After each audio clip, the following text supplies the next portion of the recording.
Awal mulanya tahun 92 itu saya datang ke Bali untuk sekolah perhotelan. Hanya ambil diploma 2, itu pun tidak lulus, hanya 1 tahun saja jadinya.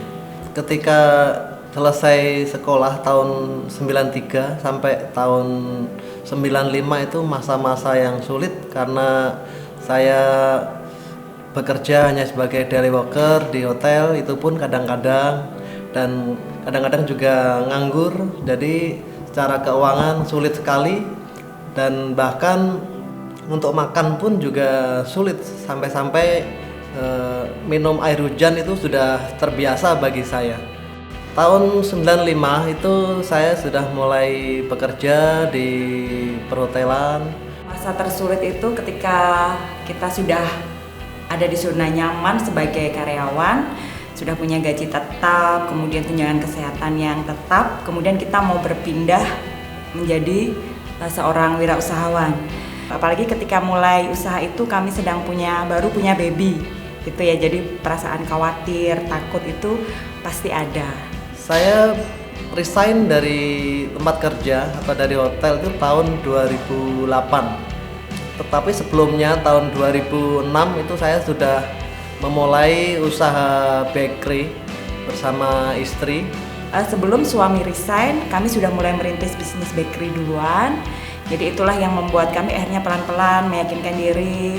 Kemudian kita persiapkan juga keuangan sebagai backup untuk 6 bulan berikutnya. Jadi ketika warung mulai buka, usaha kedua, baru suami resign dari tempat kerja di hotel. Inspirasinya adalah ketika saya dan istri itu pulang kampung, kemudian setelah itu saya sama istri berpikir bahwa ini sotonya enak sekali, kayaknya cocok untuk kita buka di Nusa Dua. Jadi ketika 6 bulan warung jalan, bakery itu nggak bisa jalan. Bahan yang harus kita beli tuh dari omset itu nggak cukup kayak gitu ya. Jadi tuh saya tuh sampai nangis sama suami, bisa nggak ya kita lanjutin usaha ini?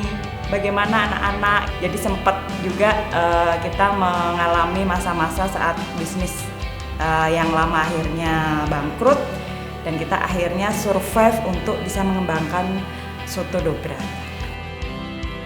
Gini ya, dulu saya tuh pengennya kerja lagi kayak gitu ya. Jadi waktu pertama pindah ke Bali, kami baru menikah, saya tuh sudah bilang, saya nanti kerja lagi ya kalau sudah di Bali. Suami saya itu bilang oke. Begitu saya di Bali, mau kerja lagi, dia bilang kamu nggak usah kerja, rintis usaha saja. Jadi saya itu mulai kayak apa ya, mulai dari karyawan sudah punya gaji tetap, akhirnya saya nggak kerja. Tapi saya mulai ngerintis usaha kecil, bikin kue sendiri.